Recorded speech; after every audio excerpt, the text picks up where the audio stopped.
Hello, thank you for being here. This is the REST AIG smartphone connection. I'm Blake Jennings, and let's go through it. So this presentation will introduce the need for the REST AIG alert. It'll define a method for doing that alert, and it will also take a look at the components of that alert and why it is desirable. For our need, people are sick and injured in hospitals, but they're not getting enough rest. ICU standards are, World Health Organization standards are being broken constantly in the ICU. It's on average too loud. Hospitals are looking for a solution to this. The Agra tracker is being purchased in bulk in order to alleviate this problem, but it's kind of a rough approximation for a solution. It's a noise sensor that makes noise. It's also quite large, imposing, and bright lights are prone to alert fatigue. They have it too close to the patient, it's too loud, they move it away, turn off the noise, but then people don't notice the lights when it's off in the corner of the room. It's a bad fit, but it shows that there's a market for our product. So why a phone alert? That was the first thing that we thought.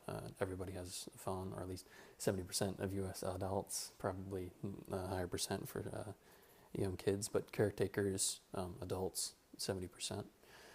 Easy to integrate with our, which I'll go into later. It's quite easy to add a notification to those smartphones, and it's always on people's person. They're looking at it, or it's on them during almost all waking hours of the day. So it's a pretty good place to catch them. So why a push notification within the smartphone? I give my own phone here as an example. I have around approaching 5,000 emails I've yet to fully peruse. So emails are clogged. SMS, text messages cost money, and they are also dependent upon wireless cellular connections, and that may vary within certain buildings. A specific app would tell people immediately what it was for, and a push notification allows the app to stop what people are doing and requires them to interact with the message in order to move forward and to continue to use their phone. So the alert is received. The people have to interact with it. And why a third-party push notification as opposed to just an iOS alone? 50% of all smartphone subscribers are Android, and that is way too big of a chunk to overlook. iOS comes with its own fees for prototyping and publishing a smartphone application, and also updates need to be created, and we are not sure if that's a sustainable process. So we went down the road of a third-party application that they are in charge of the upkeep, and our project will be able to survive through future years, and then hopefully reach future iterations. It'll be improved upon. Why pushover? So that one specifically. There's a lot of applications on the iOS App Store iOS App Store for push notifications. InstaPush has around a 1-star average right now. It may be broken. I didn't personally test it. Pushbullet, notification and file sharing, notifications as well, but also a 2.5 rating. I'm not sure if it's fully functional on all devices. And then Pushover, which is the golden boy of notifications right now, 5 stars, all devices, including Apple Watch, which you can see through the Apple Store, and it has a base one-time $5 license for 7,500 messages a month, which is more than enough for our application. Although I did not personally test these other applications, if a end user sees that the reviews are quite low, they may also connect that with our overall project, and we may be seen as outdated. And for selling a do-it-yourself or open source project, it's, we're not asking for money specifically, but we're asking for time and for people to invest in the idea and spend their own money towards products to build it. So citing with a 5-star app is a good way to get our product to people and built and hopefully improved upon in the future. Pushover specifically, they appeal to all major devices. The message barrier, message limit is far and away more than we would ever need if noise problems are addressed as soon as they are received in the alert. I do not believe almost any application will reach upwards of 7,000 alerts a month.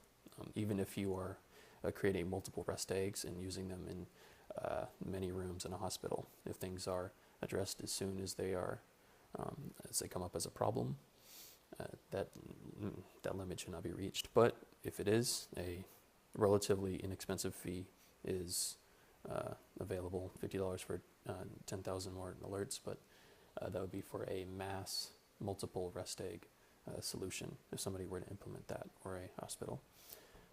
They have all the languages that you could possibly ever use, and they have extra encryption in case you don't want Apple to see your device communications through their servers, but they use standard encryption as well, standard security features.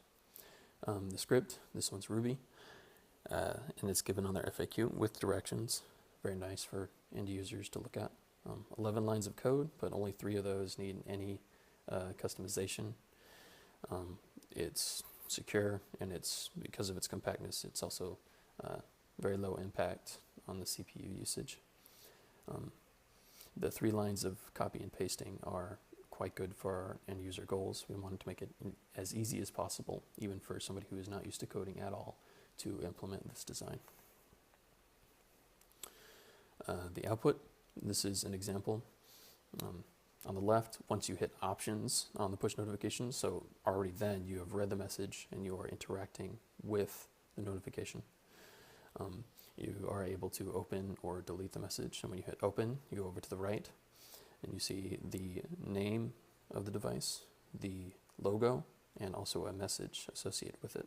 So many opportunities for customization or other messages. Our needs were fairly basic. We just needed to alert one person, the caretaker, for one device, but with a little bit of finesse, many different things can be implemented with this. And below, you can also see the smartphone, or excuse me, the Apple Watch notification. So to go into the code, that specific 11 lines of code, our first section here, there's only a few sections. I'll go through this quickly. If the amplitude exceeds the threshold set within our code, a logger entry is created that's hidden unless specified, and then a printed message, excessive noise detected, is printed onto the terminal. And then this if statement leads into the pushover notification.